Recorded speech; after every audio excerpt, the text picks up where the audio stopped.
My name is Kami, and I'm a completionist who reviews every game after 100% achievement completion. Today's game is the disappointing finale to the beloved Jak and Daxter series. The Lost Frontier was described to me as the black sheep of the series, and I fully agree. If you're curious to know why the game is so disappointing, this video is for you. This video is a collaboration with a friend of the channel, ToastedMushroom. His channel will be listed in the description below. Thank you for having me on, Kami. I've been looking forward to working with you again. I will note, I did not play the PlayStation Portable version. I emulated the PlayStation 2 port. And I played both the PlayStation 2 port and more recently, the version they have available on PlayStation Plus, which I think is the emulated PSP version. With all of that said, allow us to discuss what this game has to offer. Fine Eco, save the world! I wanna go home! The core gameplay of this game is stripped down from the original trilogy. Prior games had movement including rolling jumps, dark jack, light jack, and a total of 13 gun mods. This game has 4 guns which have already been used. Not only that, but the aerial attacks were also not included. I wasn't expecting additions to the character controls when coming into this game, but I was disappointed at the lack of pre-established features. It's very apparent that this game was created by a company that is not Naughty Dog, for a less powerful console. For context, it was developed at first by Naughty Dog but then passed off to High Impact Games and was released on PSP, later PS2, although I don't know if that was always the goal. Like Kami mentioned, we can immediately see that there are plenty of series features that are changed or just completely missing. Duck, roll jump, crouch jump, hoverboard, dark jack, light jack are all missing. In its place, we get animations that are less expressive, something that Naughty Dog was known for, especially in previous games of the series. Less responsive controls, very linear levels, and a camera that controls like someone who has never operated a camera in their life is being forced to do so. There are also plenty of glitches which are apparent immediately when playing. Not grabbing ledges, phasing through objects, and shooting without a button press are some that I encountered when playing again. The third-person combat feels less effective and snappy from the previous games. The eco abilities are certainly an interesting idea. Unfortunately, only one felt really necessary for combat encounters. Abilities such as the shield or slowing down time never felt necessary since the enemies are punching bags. This leads to weapons feeling unbalanced, since the game has you mag dumping enemies.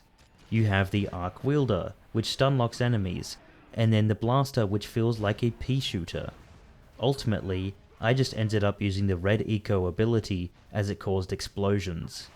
I did appreciate, however, there were some sections that didn't rely on gun combat. The melee encounters were a fun idea. There are like 10 enemies total in the game, not including unique bosses. Let me introduce you to the enemies we fought so far. Cardboard cutouts, porcupine things, logging robots, floating electricity things, spiders, pirates, dark eco-mutant apes, and I'm sure I'm missing one or two. Most attack in a straight line directly toward you, so it isn't difficult to avoid them. A couple of them are also a bit bullet spongy. Like Kami was saying, the Vulcan Fury is clearly the best weapon as it stuns enemies, although I do appreciate that the other two returning gun styles try and keep the same feeling from previous games. We also get a new addition with the Lobber Gun, which feels a lot like the Plasmite RPG from Jak 3, but with green eco, which to me doesn't make too much story sense. I miss the Peacemaker. I think the gunplay in the game is just underwhelming overall. The shooting range is almost not even a challenge because the lock-on feature works much better than the trilogy, but also in other circumstances much worse than the trilogy.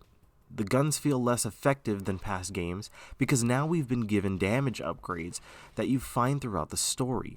This in itself wasn't even properly implemented because most of the upgrades you find amount to random gun mod in the forest waiting for whomever to pick up. The game introduces this upgrade system with eco collected in replacement of Dark Jack. A lot of abilities were either health-based, melee attacks, or slight improvements to eco abilities. The idea itself could be interesting. Unfortunately, the upgrades feel nullified when I can solve all of my problems with guns. Story-wise, Dark Jak not being able to be utilized, but Jak is able to use other eco powers makes no sense. They explain it with a hand wave, it's too unstable. But wouldn't that make them all unstable? Regardless, where the eco powers have minimal combat use, their main use is traversal. There are also definitely some eco types which get better treatment like green and blue eco, which have 2 powers associated with them, while yellow and red only have 1 each. Funnily enough, I think that the slow motion clap works better as a blue eco ability rather than a light eco ability. I do like the idea of using these within the levels a little bit more. It continues the trend that we saw in Jak 3 where the eco powers started to also aid in traversal and level design. Now, do they do a bunch of unique things with these traversal mechanics? Not really. But the potential was definitely there. I also wanted to shout out the saucy pirate fight because it's cool to have someone who's not an animal, robot, or enhanced being to fight. She just is good at what she does. And the game clearly wants you to use the blue eco slowdown ability to defeat her, although it isn't 100% needed. The eco upgrades weren't a bad idea. The problem is a lot of them are melee based. Their uses are limited since most enemies use melee attacks. Upgrading traversal abilities or melee combat barely does any damage compared to just using weapons. Just because I can infuse enemies with red eco that explodes, that doesn't mean it's any more useful than just using red eco itself and shooting that to create an explosion. They added a new section to the adventure gameplay that wasn't in previous games, Jak and Daxter. Let me just say, Jak and Daxter makes no sense. It's like they didn't understand the way Dark Eco specifically, has been described the entire rest of the series. Raw Dark Eco only creates random mutations at best and causes death at worst. What we see happen to Daxter just would not happen, especially multiple times during the same game. Anyway, little rant out of the way, the gameplay mechanics remind me a lot of something like Marvel's Ultimate Alliance, or games that came out for that era. It's a completely different camera angle, controls are a lot more simplified, and you can't jump so you have to navigate obstacles other ways. The Dark Daxter levels are super easy. I'm not actually sure if you can die on these levels or not, but you're never in enough danger to test it out. I personally don't think they needed to add these sections in, especially if it was at the cost of additional time and resources that they could have allocated to the main game. It would have been cool to have a game set in the same universe in this style though. The elevator destruction with Daxter is pretty cute though.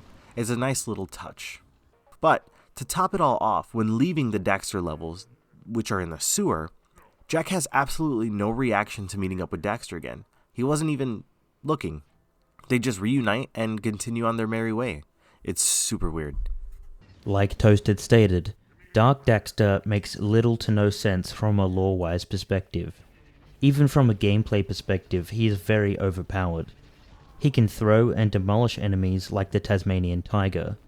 I did try and get myself killed, but the checkpoints prevented a loss of progress, which was appreciated. The puzzles are fun gimmicks to solve, but his combat abilities are never tested. His combat abilities are really just for puzzle solving. The gameplay results in these timed puzzles with no stakes or excitement. I touched on this a bit earlier, but the level design is a lot more linear than previous games. I don't think it's necessarily a bad thing, but when developing a game, you have to fill these linear levels with things that make them interesting. In comparison to the previous games, it feels a lot more lifeless. It may be a limitation of the platform they were developing for, but when there are supposed to be NPCs in areas that are supposed to be bustling with people, it is very apparent. Convenient things are placed in somewhat convenient ways for no conceivable reason, just to keep the level going. Something that happens is icons for missions don't seem to go away, so you constantly think you have to do other things. Rather than disappearing like in previous games, the ones you need to go to are now flashing and the ones you've been to stay solid. It's very confusing. The platforming, the level design, and the gameplay mechanics all show how truly bad they are in the pirate area specifically. You're faced with these flaws because the controls are nowhere near as fluid as previous games, so you end up feeling it so much more. The camera keeps shifting randomly, weapons stop working how they're supposed to. It's almost like the game can't keep up with itself. Speaking of which, there are plenty of periods during gameplay where the game just will randomly slow down. I think it's because it's using more memory, but I don't know. From what I remember, this never happened to me on the PS2 version of the game, but it definitely happened when emulating it on the PS5. In replacement of the vehicles in the open world areas are planes.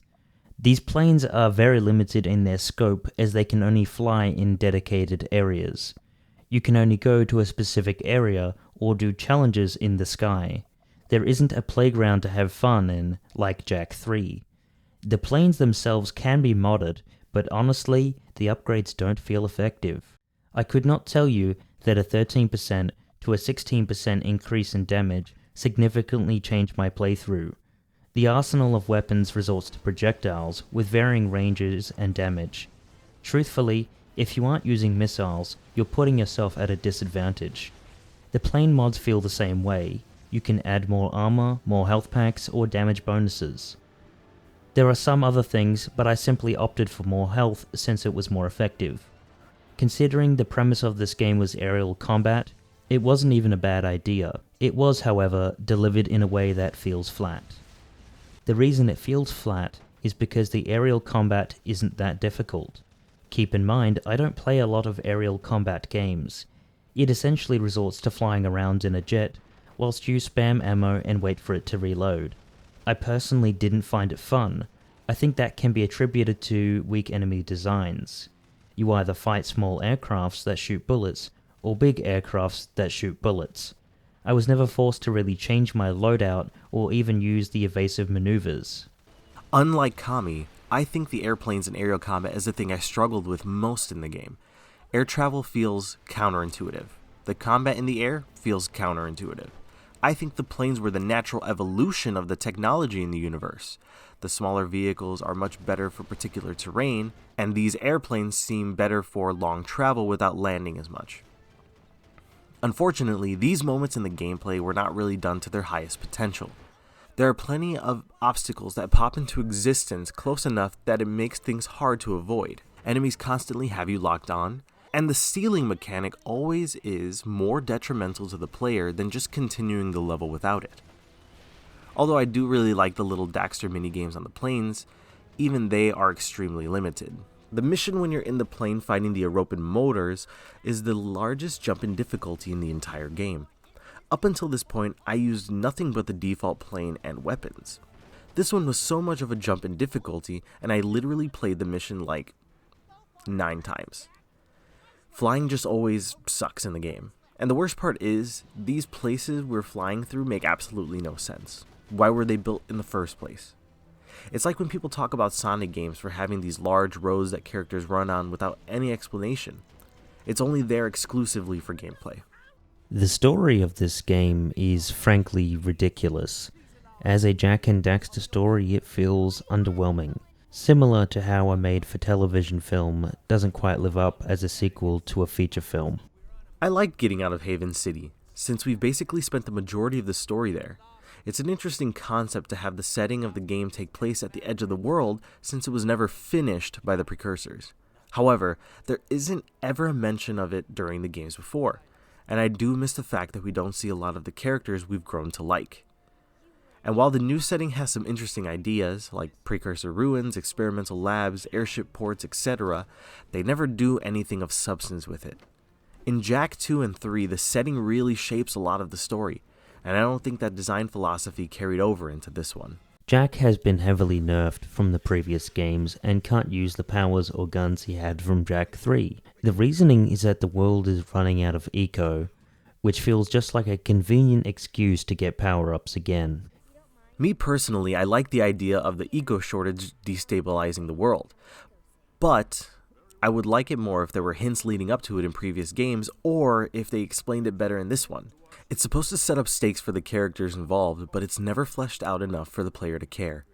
They never explain why there's an eco shortage and what's causing the eco storms that are tearing the planet apart. It's like we get thrust into the mission after all the setup of the story is talked about, and to an extent that could be fine if there were scenes or stuff like that happening throughout the story which explain it, and there isn't. Jak and Daxter don't have the same chemistry as they did in previous titles, even compared to Jak X Combat Racing. When Daxter goes through his major character moment, it's never discussed, there is no surprise, nothing. Daxter is just disappointing. He doesn't have any funny lines, unfortunately. His transformation was just ridiculous. I did appreciate the developers wanted to change up the pacing, but the fact that they treated his transformation like an occupational health and safety hazard was absurd. It doesn't help that the original voice actor for Jak, Mike Irwin, didn't reprise his role and is instead replaced by Josh Keaton. I don't have anything against Josh Keaton, as he's done a lot of great voice acting, but the slight edge that Mike Irwin plays Jak with after the events of Jak 2 have defined the character and his journey afterward. The characterization of Jak with Josh Keaton at the helm makes Jak feel much older than he's supposed to. Jak was 19 during the events of Jak X, which takes place before this game. But in this game, he feels like he's in his mid-30s. That could have worked if the contract to Daxter wasn't so large. Daxter feels largely unchanged in his mannerisms, but like Kami was saying, his jokes no longer land. It's almost like we lowered his maturity level, which is saying something considering how mature he was in the original series. So then their dynamic is completely thrown out of whack, because now, instead of a straightforward wild card buddy duo, it's more akin to a father and son duo. The character interactions with Daxter are the best during the cutscenes, but everyone else's dialogue doesn't remotely fit their previous characterizations. Jak is the protagonist, yet Kira leads the story. Kira is very frustrating and unlikable in this game. I didn't like her at all. I felt she basically used Jak and Phoenix to serve her own interests. Kira also being able to channel eco was a first in this series, and frankly it feels out of nowhere.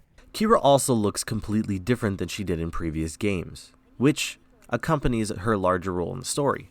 Unfortunately, due to the nature of the story and how rushed it was, Kira is largely relegated to an exposition machine. She explains the mission, she explains when they don't understand things, she explains game mechanics. I don't mind making Kira the main character of the game, with Jak being the one to put the plans in motion, but they make her the driving force of the story and have her take a backseat to Jak anyway. Also, Kira throughout the story is playing both Jak and Phoenix, which is whack as fuck. Phoenix was unlikable, and his attitude didn't really motivate me to work with him.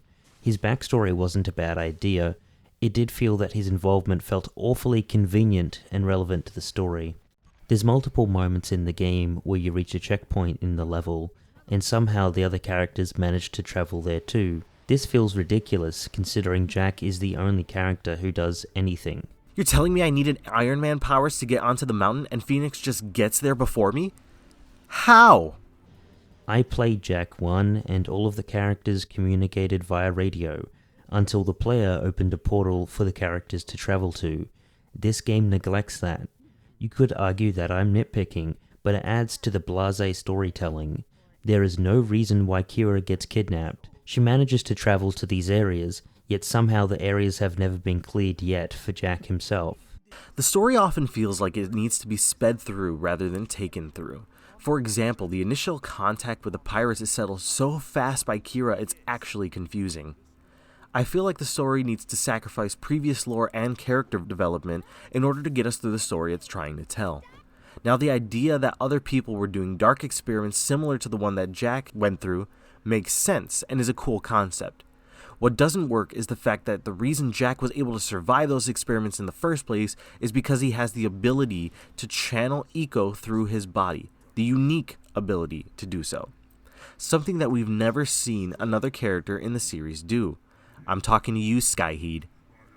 This leads into the fact that he is also one of the only characters that we see handle more volatile forms of eco with his bare hands without being hurt. So then, when Kira's holding that one piece of light eco, it feels wrong, even if she is a sage in training. I agree with Toasted on this.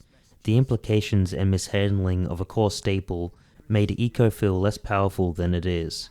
Eco was this natural resource that needed years of training, looking at Samos from Jak 1, or a special reason why it could be interacted with like Jak. The fact that Skyheed, who's presented as human, can somehow use Eco without the consequences makes no sense. Kira being a sage in training still implies training, and the fact that she can handle this without specializations also doesn't work. In Jak 1, we had individual sages who specialized. In Jak 2, Kira is a mechanic. At no point should someone in training be able to interact with Eco like this. We didn't spend enough time with the Europans to even care that they were evil all along. There's like 5 minutes we spend with them during the beginning of the game.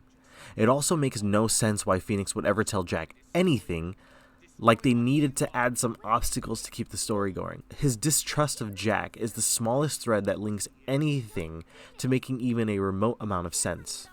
Now I have to admit, the game doesn't usually look like my footage does. I emulated the PlayStation 2 version of the game and applied some visual effects. Whilst it's not the vanilla experience, I did not feel like playing this game at 480 interlaced. That being said, the game does at least try to look like a Jak and Daxter game. A lot of elements from the user interface have been kept from Jak 3, and that's great.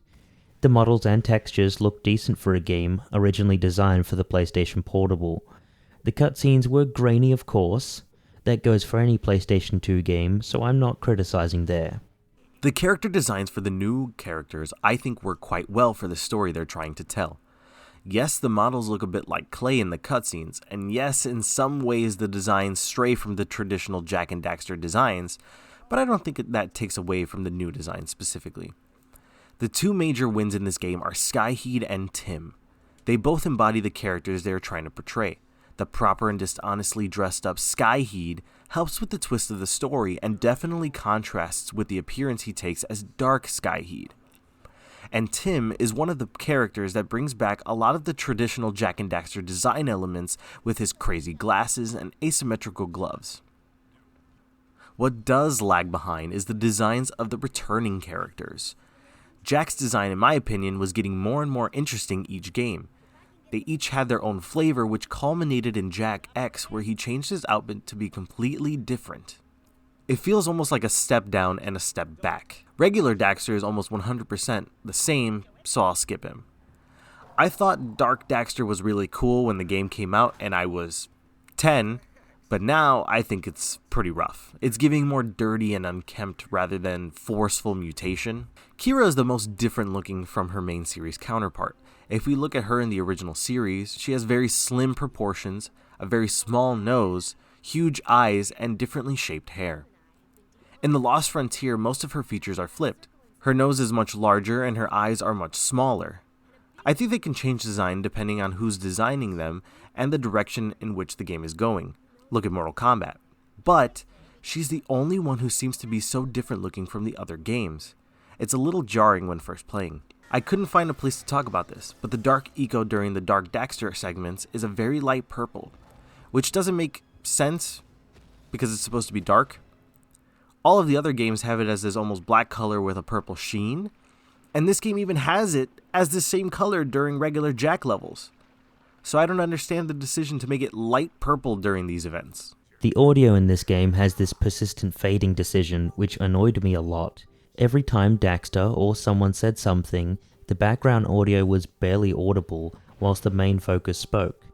I assume this is due to the speakers on the PlayStation Portable, however, that's just speculation.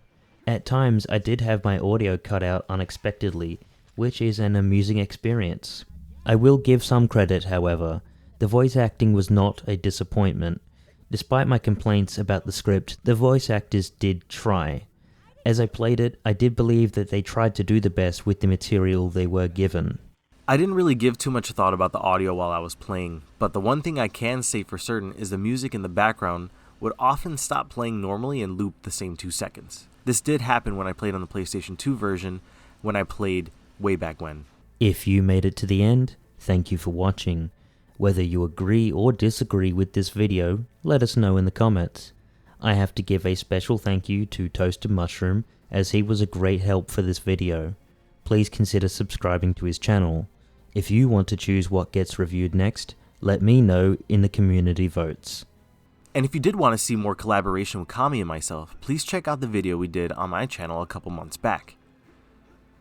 If you want to see more collabs with us in the future, let us know in the comments. Thank you.